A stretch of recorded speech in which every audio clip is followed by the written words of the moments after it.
അഭിഭാഷകരും SFI പ്രവർത്തകരായ വിദ്യാർത്ഥികളും തമ്മിൽ ഏറ്റുമുട്ടിയ സംഭവത്തിൽ 2 കേസുകൾ കൂടി രജിസ്റ്റർ ചെയ്തു. വിദ്യാർത്ഥികളുടെ പരാതിയിൽ 10 അഭിഭാഷകർക്കെതിരെ ജാമ്യമില്ലാ വകുപ്പുകൾ ചുമത്തിയാണ് എറണാകുളം സെൻട്രൽ പോലീസ് കേസെടുത്തത്. വിദ്യാർത്ഥികൾ അഭിഭാഷകരെ വടിയും മാരകായുധങ്ങളും ഉപയോഗിച്ച് മർദ്ദിച്ചതായും FIR-ലുണ്ട്. കിരൺ കുമാർ ചേരുന്നുണ്ട് വിവരങ്ങളുമായി. കിരൺ, ഈ വാർത്തയുടെ കൂടുതൽ വിശദാംശങ്ങൾ.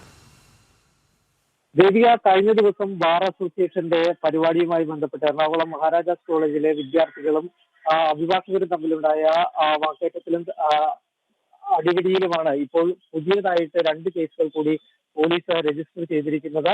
വിദ്യാർത്ഥികളെ ആക്രമിച്ചെന്ന പരാതിയിൽ 10 അഭിഭാഷകരെ പ്രതി ചേർത്തും ഒപ്പം തന്നെ പോലീസ് ഉദ്യോഗസ്ഥനെ ആക്രമിച്ചതിൽ വിദ്യാർത്ഥികളെയും അഭിഭാഷകരെയും പ്രതി ചേർത്തുകൊണ്ടാണ് കേസെടുത്തിരിക്കുന്നത്.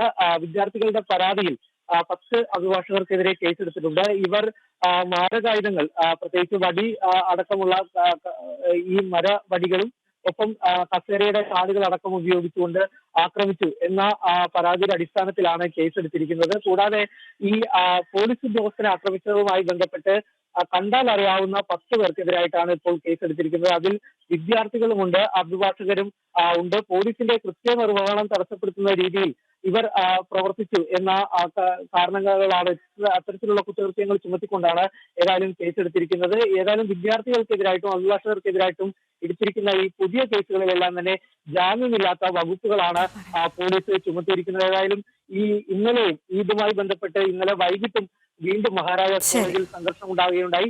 ഏതായാലും ഈ സംഭവത്തിലാണ് ഇപ്പോൾ പുതിയതായിട്ട് 2 കേസുകൾ കൂടി പോലീസ് രജിസ്റ്റർ ചെയ്തത്.